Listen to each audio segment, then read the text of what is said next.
Atmosferani zo'rini sotamiz do'stlar. Bizga to'g'risi hozir do'mpom qiziq emas, sizni maza qilishingiz qiziq bo'lib qoldi. Andijonda Anjan magazinda oldi shunaqa maza qiladigan joy chiqib qoldi. O'zi nomini to'g'risi Istiqlol Residence emas, maza qiladigan rezidens deb qo'ysak ham bo'laverardi. Aynan siz uchun shunaqangi joy topib qo'ygan. Bir tomonda ko'rib turibsiz, ikki etajli kottejlarda tomlari ham bir bo'lash. Atmosfera beryapti bu yoqda, masjid bu yoqda.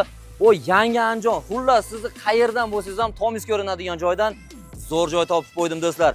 Narxi ham bo'lib to'lashi ham sizga mos keladi.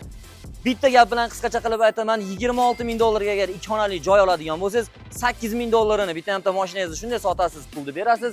1 yil davomida xohlasangiz 1 oyda bering, xohlasangiz 10 oyda bering, xohlasangiz oxirida bering. Zato penya yo'q. Sizni birov diqqat ham qilmaydi. Umar House aynan odamlarni o'ylab quryapti buni. 24 soat qo'riqlanadi. Bolalar maydonchasi, yeb, ichdi, poliklinika, masjid, yo'lda bo'yi. Xullas sizga nima kerak bo'lsa bor.